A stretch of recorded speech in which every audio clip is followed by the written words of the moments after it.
All right, we got a packed stage here. So what I was talking to these lovely people about throughout the week was how coaching and one-on-ones, which is what we'll be discussing today, the concept of coaching, right, isn't really tied necessarily to a job, right? It's part of your life experience, and a lot of that gets embedded very early on. So we had some interesting dialogue between us as to how coaching has influenced you and impacted you, maybe from a young age. And Kacie, you had a pretty cool story that's kind of gone full circle around, centered around coaching and dancing. Is that right? Yeah, absolutely. So I grew up being a competitive dancer. And, like any child that's pursuing a hobby, whether it's dance, baseball, swimming, having a great coach was really important. So I was fortunate enough to have someone in my life that was extremely supportive and really gave me the right tools and helped me perfect my technique to be successful and continue to achieve in the dance world. And come full circle, I actually teach dance now. And I remember there being times growing up through my dance career where I could feel some frustration from my coach. And teaching now, what's interesting is I totally understand where that's coming from. There's nothing more frustrating than having someone who is able but unwilling. So for me, I'm a big proponent of employees having ownership in their own coaching and development process, because as a dance teacher or a mentor or a leader, I mean, I can tell you to point your toe, but I can't make you point your toe, right? I can only give you exercises, tools, and techniques that if you apply yourself, then you will hopefully become successful and master them. So like I said, it comes full circle. I thought it was a great question, Colin, because I think people, don't really give enough attention and focus as to what's shaped their coaching style. And so I really appreciated you asking the question because I had never thought about it before, but I'm really big on employee ownership in the process. And speaking of ownership and sticking out from the crowd, BJ, you are one of 9, or you have 9 other siblings? I have number 6 of 10. Number 6 of 10. So obviously standing out and finding your own rhythm with being coached or things of that nature, you must have had a kind of a unique experience. Is too many coaches? Is that a appropriate response?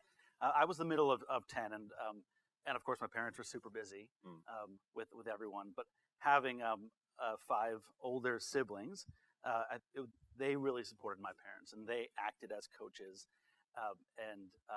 for me. In fact, my oldest sister, we would always call her Mom Junior because she was especially enthusiastic about coaching. And then I was able to do that to my siblings while they were growing up. And so coaching really and that mentorship at such a young age, because you saw the need for it. My parents were wonderful, by the way. I don't want that to sound like they weren't there, but it also helped me realize at an early age what Kacie was saying earlier. You are your own best manager, and while you can learn from others, it's really up to you, especially when you are one of a larger crowd. You're not getting that one-to-one all the time. Yeah, to drive your own. Right. Well, and obviously Dr. Holtum has some excellent data that ties in, the importance of coaching and the different aspects that lead to embeddedness and things like that. But Jennifer, it sounded like you kind of had a unique experience, growing up or early starts in the work world on how you realized the importance of recognition and that aspect of coaching. Is that right? Yeah. So my first job, probably like many people, I worked in a grocery store at the age of 15, aside from babysitting or chores at the house. But for me, kind of when Colin asked the question, I kind of reflected on that. I thought, it was very early on, even in that job, I was working as a cashier, again, at a grocery store, a very simple job. But for me, it was realizing and seeing at that age, at that job, that the recognition of just hearing from your supervisor, hearing from your manager, hey, you did great work, or I really appreciated that you did that. And that, I think, has just continued with me throughout all of my years, in my career in different jobs, different companies, of the key, just utmost importance of recognition and how that really just goes a long way. And it doesn't have to be the money, and it doesn't have to be, tangible things, but just the words that mean so much. Yeah, I love that. And then obviously those things shape what you believe and what you look for in coaches and how you hope to be a coach. So as you guys were transitioning into the workplace, after growing up, I'm curious to hear some of your thoughts. I know, Christine, you had kind of an interesting perspective on coaching from when we were talking, and maybe the separation from the concept that it's always tied to being a direct report. So maybe those two things are separate, and I'd love to hear more of your thoughts there. Yeah, so at Step Up for Students, we have organizational coaches. So we want managers to be functioning in coaching capacities for their employees, but we also have coaches that work with our leaders specifically, or work with groups in team dynamic settings to help provide that additional layer, because it helps to have that external perspective, and it helps to have somebody who really is dedicated to that. Because as a manager, you have a lot of other things you have to do. There are other parts of your job than just supporting the employees that work for you. And so having that extra layer of support has really benefited our employees. That's excellent. And then whether it was at Step Up or in other situations, though, as you transitioned into the workplace, obviously a lot of us tend to latch on to experiences maybe that were, for lack of a better word, subpar, right? You always remember, I wish this person would have developed me more, or coached me more, or I would have learned more, from this person. What was your experience, perhaps, with coaching with a person where you wished there was more, there just wasn't? Yeah, so my first job that I had after I graduated college, I worked as a recruiter for a software company, and my manager was a good manager. He would meet with us regularly and make sure we knew what we were supposed to be doing, would check in on the status of the different job openings we had and all of that. But I found when I had worked there for close to a year, we had our first official performance evaluations, and it felt very strange because I had these regular conversations with him ongoing, and then we sit down in this meeting where he's just reading numbers off of a piece of paper, and that felt like it. And so it was disconnected and not very helpful. And so it was frustrating to then feel like this is what is impacting my ability to move into different roles or my ability to receive raises, promotions, and yet it is the least helpful of any of the conversations I've ever had with him. And feels like the least human, right, sounds like. Right. And what about you, BJ? Any thoughts on that where you felt the same? You wished for more, it just wasn't there? There is an example of that. A manager that I had, and this is more of a manager-specific role, where she was a kind of a spring and a summer where she was really busy and out of town quite a bit. And so our weekly one-on-ones were, her EA would cancel them or reschedule them pretty frequently, and sometimes they would be canceled and rescheduled and canceled, and we'd miss a week and then another week, and it started to feel unstable for me, even though I knew I was performing. And then I think one time after like 6 weeks, it was rescheduled for like Friday at 4 p.m. I'm like, great, Friday at 4 p.m. one-on-one. I'm like, should I bring my box of belongings as well? And I knew that I was performing, I was hitting my goals, but that inconsistency really impacted my ability to do my best work, and also feel stable. And then I finally approached her, and she said, "Oh, I'm so sorry. I've been so busy. I've been out of town and traveling." And said, "But I knew that you probably didn't need the support because you're capable and all of that stuff." And I thought, "Oh, I wish I had this conversation a while ago." But that was not. It was well intentioned. It was just the lack of consistency really impacted. Yeah. Well, I'm curious, Kacie and Jennifer, feel free to chime in as well. Do you feel, have you had that experience, or do you feel like the lack of one-on-ones or something like that tends to be connected to like these managers or coaches where you didn't learn a lot from, or not necessarily? I mean, I think for me, I'm a big proponent of utilizing the one-on-one session, not only for coaching, but just relationship building in general. You can't build trust if you don't have a relationship. And if you're skipping one-on-ones or you're reading stats off of a piece of paper, that's not building a relationship. So I really love this morning when David was talking, he said, I just closed my laptop and I say, what's going on? Or how are you? It's for me, I love the conversation that happens in a one-on-one, and so the trust that's built in we're hardwired to connect. So for me, that's what's most important when I'm going into a one-on-one. And I've been in a situation where my direct report is amazing and she is capable and she is the SME of her domain, and so sometimes that's also a challenge, because what am I coaching her on that's role specific?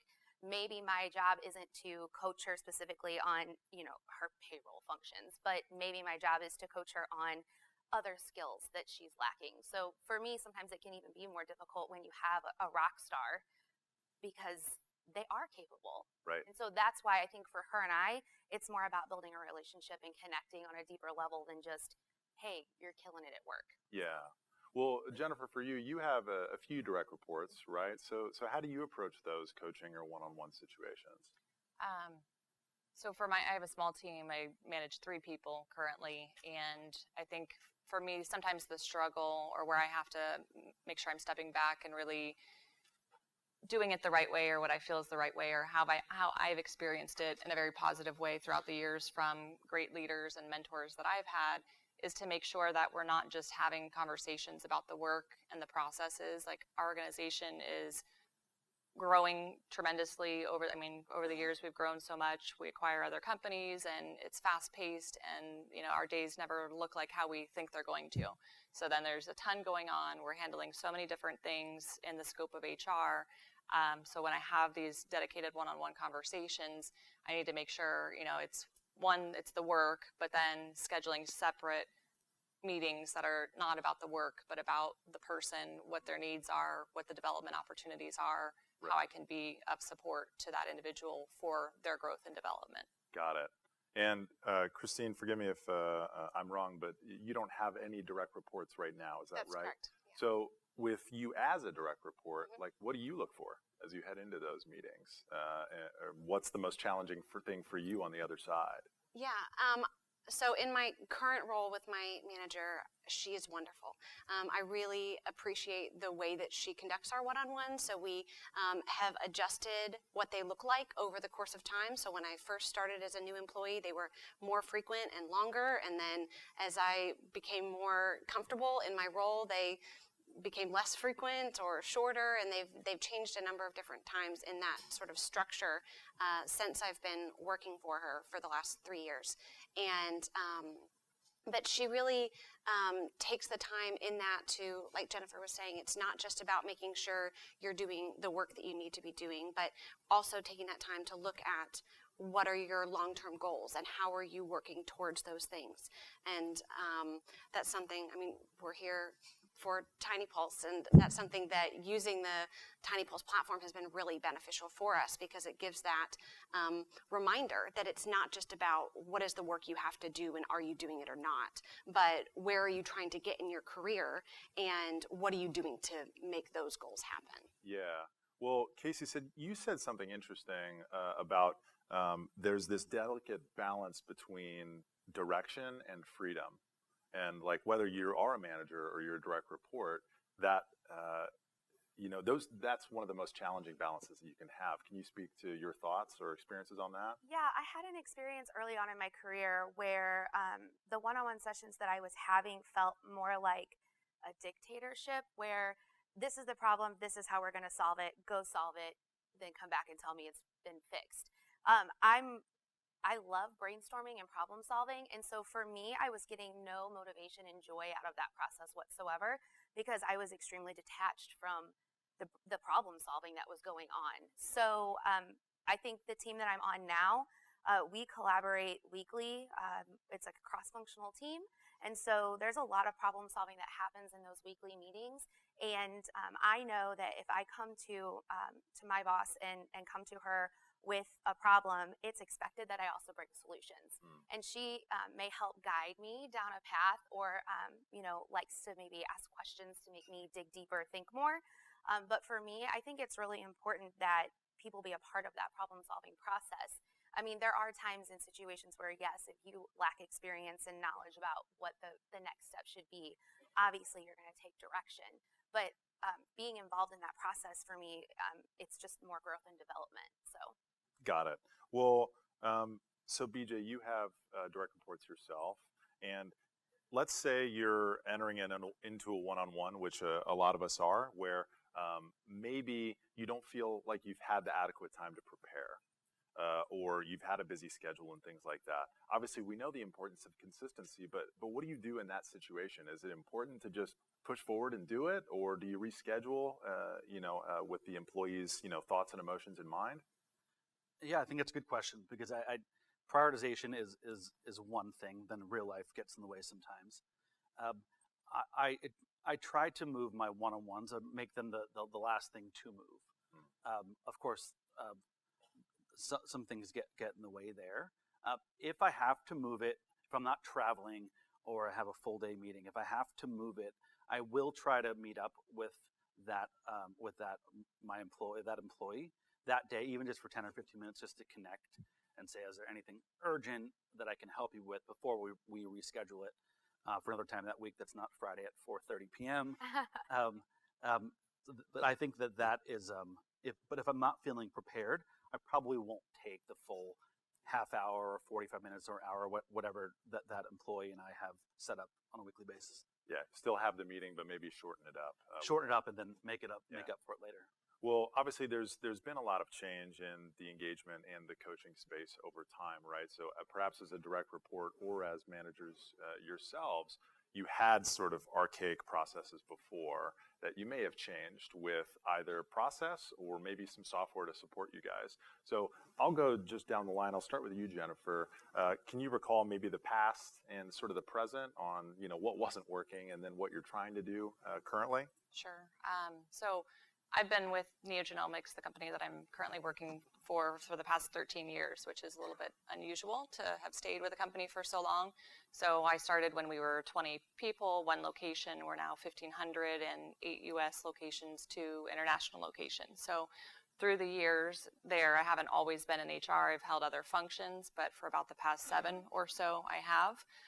And even in that time, we've made changes to our processes, and I've had involvement in getting rid of our one time a year annual performance review, which we did, a number of years ago. And before we started using TINYpulse Perform at the time, now Coach, we had kind of an intranet thing built where we had some forms and what we had branded as Neo Connections. So we kind of neotize everything. And it's, there was kind of guided forms that you could use that on at the time, monthly basis, we were encouraging supervisors to have dedicated one-on-one conversations with their employees, use these kind of forms as guides, nothing that they had to submit. We weren't really truly holding them accountable to it or measuring and monitoring it. But then we moved to TINYpulse. We kind of moved away from those forms, and I think really it's just important to have some sort of tool or structure that you can use to put, again, some structure to the process and to try to hold people accountable to it. So with TINYpulse Coach now, it's much easier to run reports, get at a glance to see, what supervisors are submitting ratings for their goals. But for us too, and part of our communications, it's really important. It's not just the ratings. It's not just, marking down and filling out the form or putting it in the system, but using that information and then having the dedicated conversations to use that to build the conversation and make sure that you're having that time, so those conversations are just as important, if not more important. Right. That's excellent. What about you, Christine? So the coach part of the TINYpulse platform is really what drew us to using TINYpulse in the first place. We have been using TINYpulse for a little over 2 years, and so about 2.5 years ago when we were looking for a solution, we had been using a system that we had yearly 360 reviews for all of our employees, and then they would create goals based on the feedback they got in those reviews. And it was very cumbersome, and it was very time heavy in one part of the year.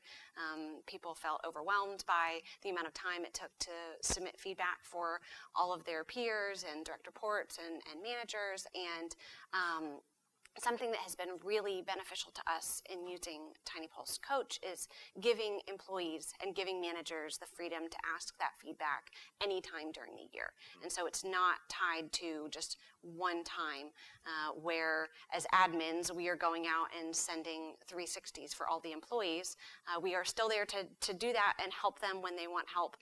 They don't know what questions to ask, or they don't know who they should send it to, but most of our employees have embraced that ability, employees and managers, to be able to ask for their own feedback and ask for it multiple times throughout the year, not just wait for that one time a year when they feel like, okay, I don't really know what's been going on for the past year, so let's figure something out. Right, right.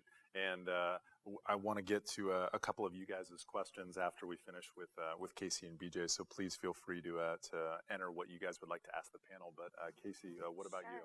So I think for us, very similar situations. In the past, we had the annual performance review. And, as an employee, I really felt like recency impacted that, because don't ask me in December what I did in February, right? It's really hard to dig back, especially when you're doing so many different things on a daily basis. So our approach to using Coach is to really reinforce the journaling concept, because at the end of the year, when we do pull employee snapshots for everyone, we want as much data and information as possible, because I don't want someone to be judged on their performance in the fourth quarter. It's everything that you've done over the entire year.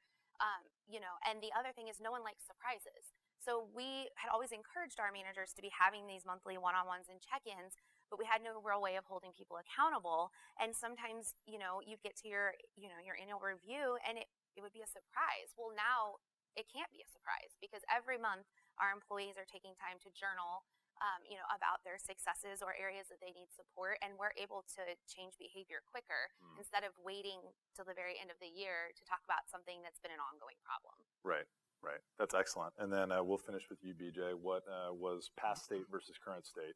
Yeah, with the one-on-ones, usually a Google sheet. We have what BJ wants to talk about, who X wants to talk about, and cross it off and bring stuff up each week. It was pretty manual. And lately, I've been using this TinyPulse tool. I don't know how much it's been released, or if I can talk about it much, but it's sort of a one-on-one. It has set questions, and it's sort of like the happiness levels of that, which I love, because just a quick example. Recently, an employee of mine was using it, and she's usually a 4 or 5, and she said a 3, and I usually get her response like 2 days before our one-on-one, and our one-on-one that was next week on a Monday, and I got a 3 and said she was having issues. So I quickly said, let's meet today, even for 15 minutes. We talked about it, and I thought, I'm so thankful for that, because I was able to not have her toil over the weekend saying, like, I gave these responses, I'm not happy or worry about things. It was really, really productive. And I also liked it that I don't know if she would have brought that up, or if I would have known if she wasn't prompted with those specific questions. Right. And I know Dave, our head of product, is going to be speaking a little bit about that BJ's had some advanced visuals and experience on. So I appreciate you sharing on that front too.